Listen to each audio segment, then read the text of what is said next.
Hi,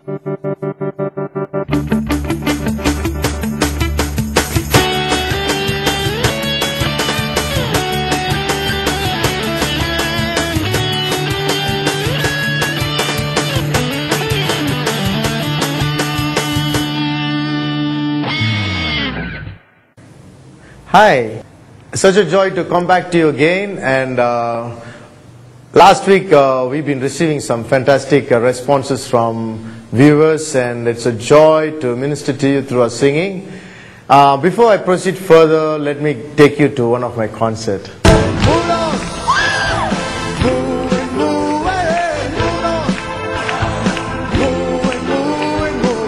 more time, everybody.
Well, that song was taken from the album Looking Beyond, and I believe you really enjoyed that.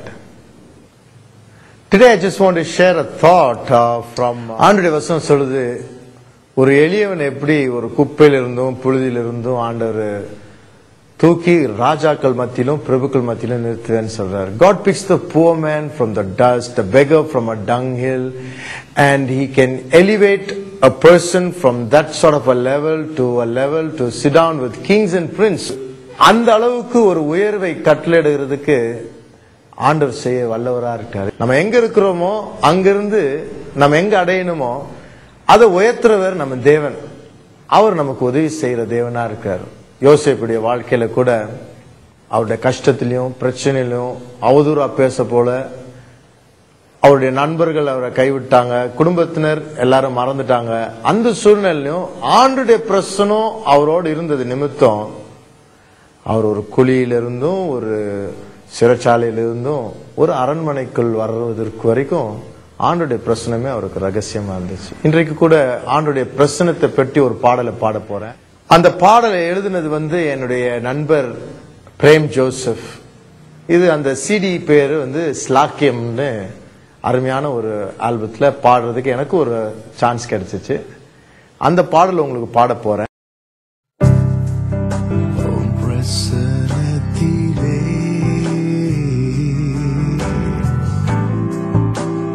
வந்து நுழைந்தேன் தேவா உம் பிரசன்னத்திலே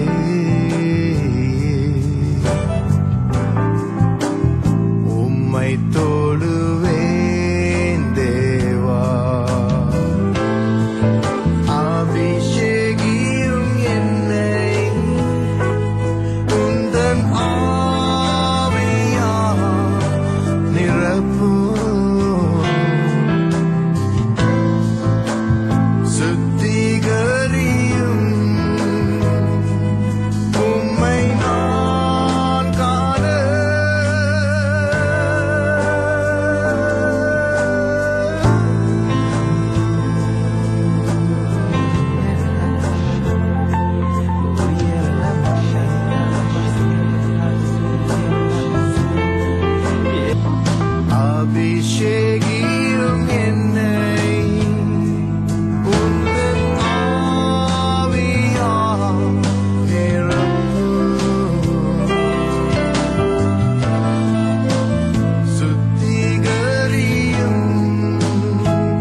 வாழ்க்கையில ஆண்டவருடைய பிரசனம் தான் நம்முடைய பலன்.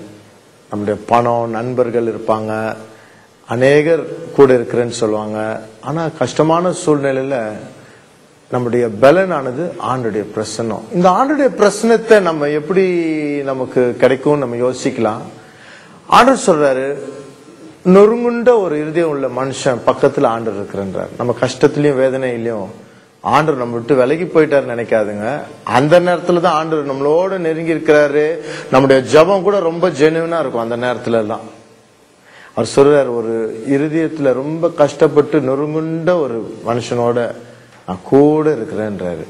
ரெண்டாவது காரியம், நம்ம ஆண்டவரை துதிக்கும் பொழுது எல்லா சூழ்நிலையிலும் என்ன கஷ்டமோ கண்ணீரோ அந்த சூழ்நிலையிலும் ஆண்டவர் நம்ம துதிக்கும் பொழுது ஆண்டவர் சொல்றாரு, அவருடைய பிரசனம் நம்ம வாழ்க்கையில இன்க்ரீஸ் ஆகும். God dwells in the midst of the people who praise him. ஆண்டவர் துதிகளின் மத்தியில வாசம் செய்கிறேன்றாரு. நம்ம துதித்து கொண்டு இருக்கும் பொழுது நம்முடைய கஷ்டமான சூழ்நிலை கூட காரியங்கள் மாறிடும். பவுலும் சீலாவும் கூட அவங்க ஒரு சிறைச்சாலையில அவங்க செய்யாத தவறுக்கு அவங்கள போட்டு ரொம்ப வேதனைக்குள்ள இருக்கும் பொழுது 12 மணி நைட்ல அவங்க ஒருவேளை குழப்பத்தில் இருந்திருக்கலாம். ஆனா குழப்பம் இல்லாதபடிக்கு ஒழுங்கான மனதுல ஆண்டவரை துதித்தார்கள்னு வசனம் சொல்லுது. அவங்க துதித்த சத்தம் எல்லாருக்கும் கேட்டுச்சு. அந்த துதிக்கும் பொழுது அந்த கஷ்டத்திலையும் அந்த வேதனையிலையும் அவங்க கண்ணு வேதனையை பார்க்காம அவங்க கண்ணு அவங்களுடைய பதில் கொடுக்கிற ஆண்டவர் மேல வர்றதுக்கு ஒரு வாய்ப்பாயிருச்சு.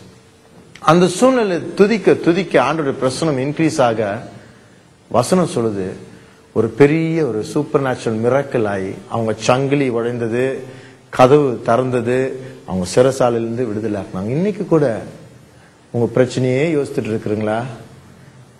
நீங்க உங்க கண்களை அந்த சூழ்நிலையிலிருந்து எடுத்துட்டு ஆண்டவரை நோக்கி, ஆண்டவரே உன் பிரச்சனை என்னோட இருக்கட்டும் ஆண்டவரே, அது இருந்தா எனக்கு போதும்னு சொல்லுங்க.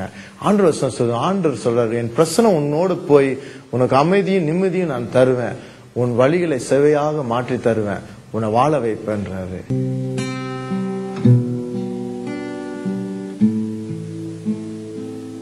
ஜெபம் பண்ணலாமா? அன்புள்ள சுவாமி, இந்த நேரத்துல இதை பார்த்து கொண்டு இருக்கிற ஒவ்வொரு சகோதர சகோதரிக்காகவும் நான் ஜெபம் பண்றேன் ஆண்டவரே.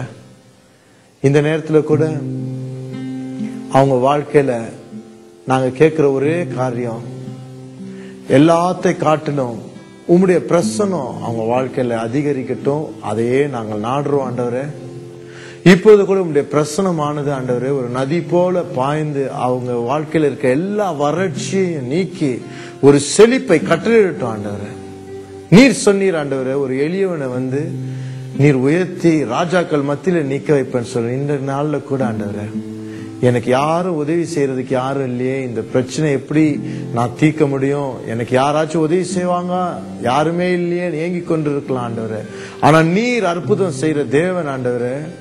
நீர் உடைந்த ஒரு நாணலை தள்ள மாட்டீர் ஆண்டவரே. நொறுங்குண்ட ஆவியுடைய ஒவ்வொருவரையும் பக்கத்துல நான் நிக்கிறேன்னு சொன்ன தேவன், இந்த நேரத்துல கூட ஒவ்வொருவருடைய கண்ணீரை துடைத்து ஆண்டவரே, நீர் உம்முடைய பலனை விளங்க செய்யும் ஆண்டவரே. இப்பொழுது உம்முடைய பிரசனம், உம்முடைய அபிஷேகம் அவர்களை தொட்டுட்டும். அவர் வாழ்க்கையில தேவையான காரியம் சரீரத்திலையும் மனதிலையும் அவர்கள் குடும்பத்திலையும் ஆண்டவரே ஒரு அற்புதத்தை கட்டளிடுங்க ஆண்டவரே. Father, I pray that you will touch, you will release your presence, Father, that they will know that you love them, Father, and your presence is so precious, Father, even as we seek. Let your anointing move in a special way. Do a miracle in their life. Strengthen my brother and my sister. In Jesus' name I pray. Amen.